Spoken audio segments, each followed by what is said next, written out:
কি ব্যাপার? তুমি পাক করতে পারিলা? আরে বাড়িতে বউ থাকতে তোমার হাতে পাতিল কেন? তোমার পোলা বউ রানবো আর সেই খাবার আমরা সবাই খামো। খাইলে আমরা কি বাঁচুম? ডাইরেক্ট মইরা যাবো। কি কত? আরে ওই বৌমা, তোমার ডাকতেছি তো। জি বাবা। আমি গোসল করতে যাব। ঠিক আছে যান। আমি গোসল করতে যাব। জি বাবা যান, সমস্যা কি? মাইয়া, তুমি কিন্তু ঠান্ডা মাথায় আমার সাথে বেয়াদবি করতেছো। আমি বললাম যে আমি গোসল করতে যাবো, তুমি বললা জি বাবা যান।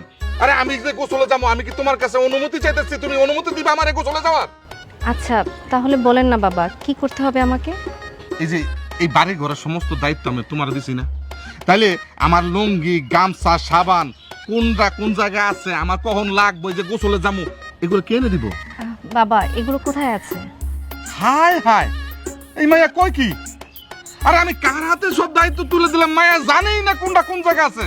আসলে দোষটা তোমার না, দোষটা হলো সব আমাকে নসিবের। বাবা সব কিছুতে আপনি কেন আমাকে দোষারোপ করেন বলেন তো? আমি এই বাড়িতে নতুন আসছি, কোথায় কি আছে আমি তো সেগুলো জানি না। তাছাড়া আপনার ব্যবহার দেখে মনে হচ্ছে যে এই বাড়িতে আমি বছরের পর বছর চাকরানি হয়ে কাজ করছি। এটা তুমি কেমন কথা বলে বৌমা? আমাকে কারো ব্যবহারে বা আমরা কোনোদিন তুমি করে কইছি, তোমারে কইছি যে তুমি আমগো বাড়ির চাকরানি? আসলে সমস্যাটা তোমার। বড়লোক বাড়ির মাইয়া তো, জন্মের পর থেকে চাকর বাকরের সেবা যত্ন পাইয়া তুমি একদম ভুরভুরা হয়ে গেছো। এখন তাইছো গরিব বাড়িতে, আমাকে তো চাকর বাকর নাই, যার কারণে মেজাজ দেখাইতেছো তুমি আমাকে লগে। আচ্ছা বাবা, আপনারা সব কিছুতে বড়লোক অহংকারী কেন দেখেন বলেন তো? আর কোনো কিছু কি আমার আপনাদের চোখে পড়ে না? কি করলে মনে হবে যে আমি আপনাদের ভালোবাসি? আমি বড়লোক ঘরের মেয়ে না, আমার মধ্যে কোনো অহংকার নেই।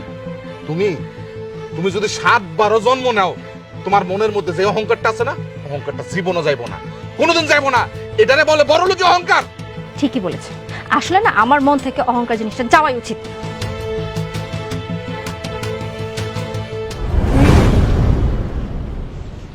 কি ব্যাপার? তুমি পাক করতে পারিলা? আরে বাড়িতে বউ থাকতে তোমার হাতে পাতিল কেন? তোমার পোলা বউ রানবো আর সেই খাবার আমরা সবাই খামো। খাইলে আমরা কি বাঁচুম? ডাইরেক্ট মইরা যাবো। কি কও তুমি রাহুল? হ্যাঁ, আরে রাহুল তো বিয়া করে বউ আনে নাই, মাস্তান আনছে ভাড়া করে, মাস্তান আম করে সাহস্তা করার লাগা। কি কই জানো, ছোটবেলা থেকে বাবা চাকর বাকর রাখছে, চাকর বাকরের সেবা পায় অভ্যস্ত, এখন ওর চাকর বাকর লাগবো, এর নাকি অহংকার থাকা উচিত, এই কথা কয়। তুমি যে কইলা, আমারও এই কথাই কইয়া এখন শাসায় গেল। কি কও তুমি রাহুল? মা তোমার একটা কথা কই, সাপের বিষ দাঁত কিন্তু ছোটবেলায় ভাঙতে হয়। তুমি ছলে বলে কলা কৌশলে সামনে পারো, এই মায়ের এই বাড়ি থেকে বাইর করার ব্যবস্থা করো। কি কইলা? ওই মাইয়ারে আমি বাই করুম?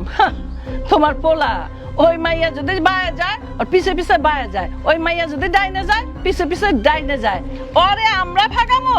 দেখা গেল আমি যদি কই বাপরে তোর বউরে ভাগায় দে, তুই তালাক দে, তখন কি করবো জানো? তোমরাই বাইর হয় বাড়ির থেকে। আমি পোলার কাছে খারাপ হইতে পারুম না।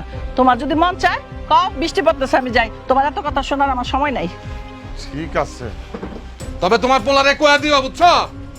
ভালো করে কয়া দিও যে এই বউ যদি ও তালাক না দেয়, হয় এই বাড়িতে ওই মায়া থাকবো, নাহলে আমরা থাকবো। আমি কিন্তু আর তেজ্য পুত্র করবো, এক সাফ সাফ কথা। পোলারে মনে করে দিও, আমি খেতে গেলাম।